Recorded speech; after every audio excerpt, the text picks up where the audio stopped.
Levy, are you ready? Sagar, are you ready? Start White's clock.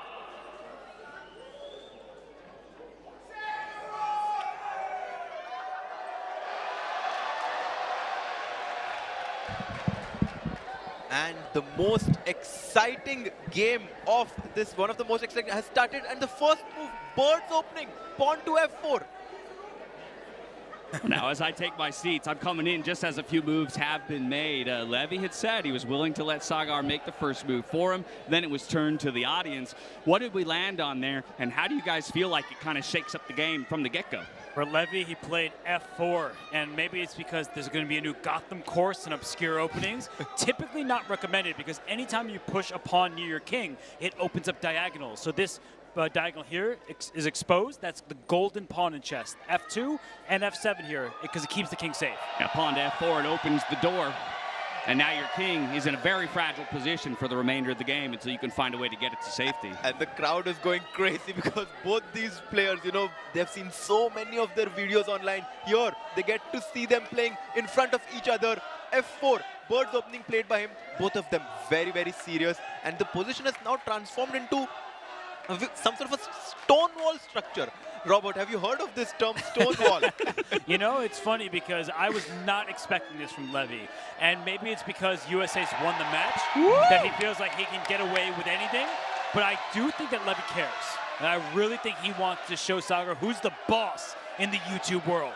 No, I think absolutely both of these players care deeply about getting the victory for their team, especially in a brand new event, brand new structure, brand new format. Now, I do know that these players have a decent amount of history, too, when it comes to games, primarily online. But like I said, I had the privilege of watching some of Levy's content leading up to this event, and he actually went through each of their matchups. It's good to see him be so critical of the mistakes that he made in those matchups. But my curiosity is always, you know, how much are these guys, how much do you as chess players typically remember and bring into repeat matchups against opponents in terms of styles, tendencies, maybe, again, weaknesses that I can attack?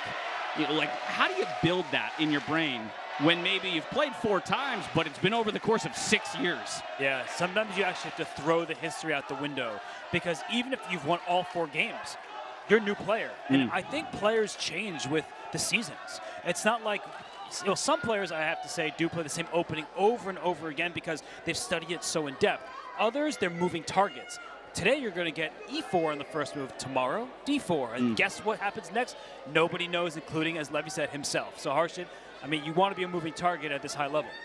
Absolutely. And he goes for this move, pawn to f4, completely unpredicted. And now, 10 moves later in the game, he seems to have a good position from the opening, which just goes to tell you that sometimes, if you know where the pieces belong, no matter what first move you make, you can still get good position. Yeah, and by the same token, opponent makes an improper or, you know, maybe not the best opening move. You have to know how to punish it, right? And at the end of the day, I mean, I can tell you this, I wouldn't know how to punish f4. No, I mean, it's not something that's that bad. It's just usually not advised because it gets, especially beginners, in trouble on the dark squares. But in this particular game, we have that stone wall structure that Harshit was mentioning. It means that central breaks are hard to come by for Sagar, and he just played a move. It looks like a capture. He exchanged knights. I mean, Levy is definitely going to capture towards the center, and after this, we're going to see some pressure on the queen side. I mean, Levy does have the initiative right now. He's gotten away with the opening. Fans in the crowd getting a handful of that popcorn, enjoying the show. You'll love to see the smiles on the faces here. And again, everybody continues to get loud, supporting both of their countries and their players. And look at these fans chanting, "Let's go, India, let's go." Sagar Shah, will he bring India the first point? And queen comes out to defend against the threat that his opposing queen was looking for. So do we take the trade? That now becomes the question. You know, it's funny, because normally when I commentate, I'm not biased at all. Here, I've been rooting for Team USA from the start. True. And right now, I'm rooting for a draw. And I typically don't say that in chess, but you know what? I want some quicker time controls. I want the mayhem, because the game yes, it's a draw. That means they start over, 5 minutes per side. Can't repeat this bird's opening, and we're going to have fun with it. And that's a good point. I would like to see these guys play 3 games. Let's go to 5. Let's go to 1. I mean, if I was Sagar or Levy right now, I would love to press that claim button and be like, my opponent is playing too bad. They would be the 2 guys to think of something like that. So, you know, only a few minutes off the clock for both players. Plenty of chess to be played. Maybe we will get a bit of a showman moment like that.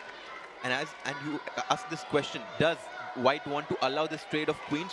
If Black takes the queen on b3, it will allow the White pawn to capture towards the center. You always mention that the pawns should capture towards the center, and that's a very important point because pawns in the center are much more valuable in the middle game than they are in the end game.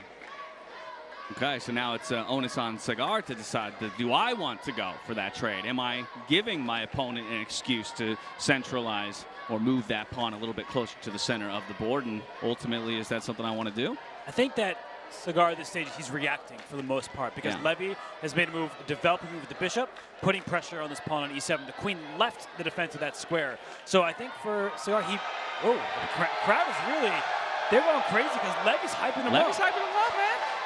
He's like, it's your time to think. I'm going to get the crowd loud. I'm going to make it difficult for you to think. And that's another piece of all of this. How do you play the crowd? How do you involve them into it? Sagar bhai is so serious, but let's go. Sagar bhai, you have to win somehow. I feel like he has to trade the queens off in Sagar's position I'm talking about, because where else does my queen go? I'm stuck there for the eternity of the game if I don't choose to trade off. That's right, because Black is not fully developed, right? This rook and knight, they're stuck at home. And I think that if White takes in d5, the issue is forced. Because after pawn takes d5, the queen is also threatening to capture again. So that would encourage Sagar to trade queens. But h3, that's a tepid move. I don't love that. It's a bit slow. White is still better. But I feel like, you know, for Levy, that if he plays too many of these moves, he could lose the initiative. The old waiting move.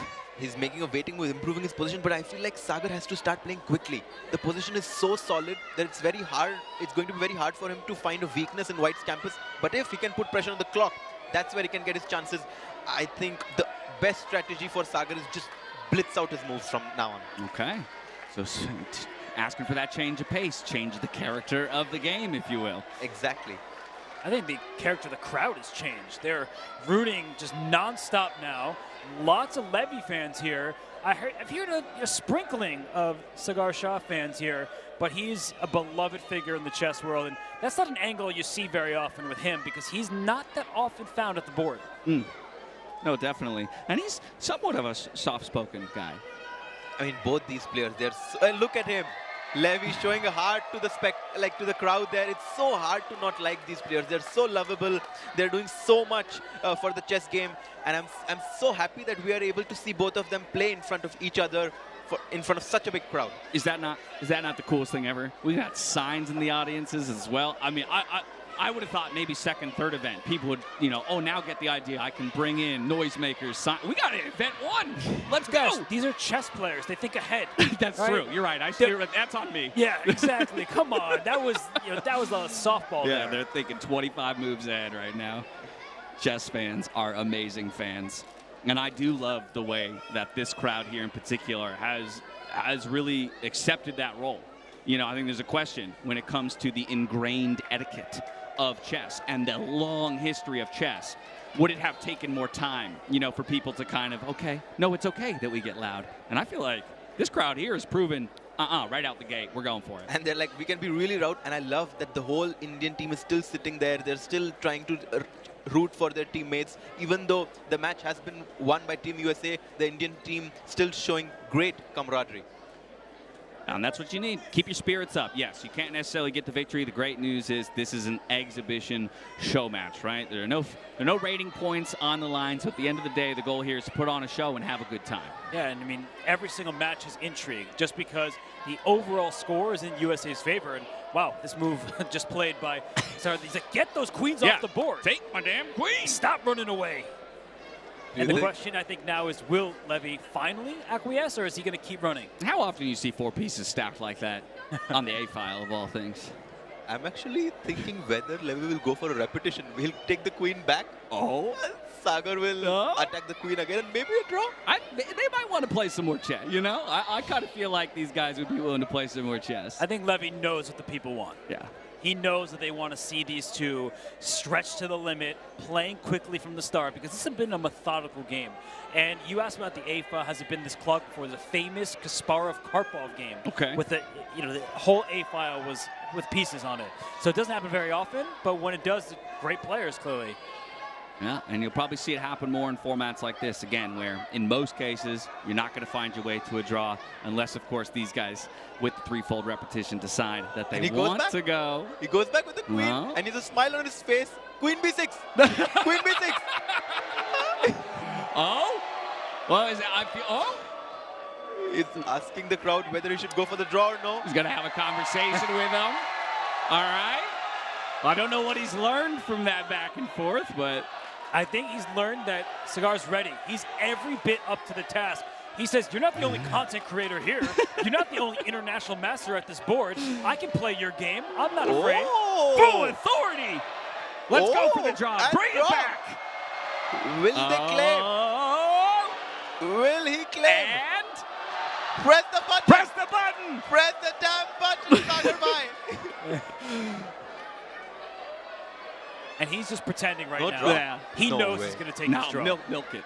Milk it. Milk it a bit. Milk it a bit. And he can go down to 1 second on the clock because it's the third time the position has happened. For everyone who's not so familiar with all the rules of chess, that the same position occurs 3 times as it just has. The game concludes with a draw. Let's see the claim take place now. There it is. Claim on the screens. So with that, Levy has made the claim, calling the threefold repetition. We go to our referee, Aris.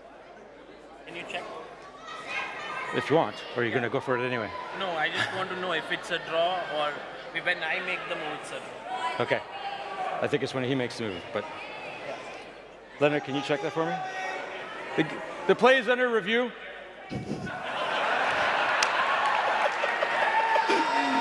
Oh, that is brilliant.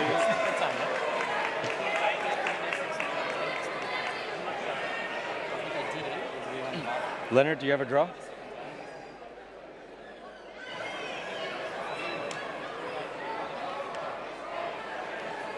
Okay. I got it. Thank you. We have a draw. Next game, 5 minutes. Draw. And there you have it. The claim has been made. The referee has laid his decree. It is officially a draw. I wonder if some of the fans are not aware that they're about to reset the pieces and go again, because I hear some booing, which is a bit surprising.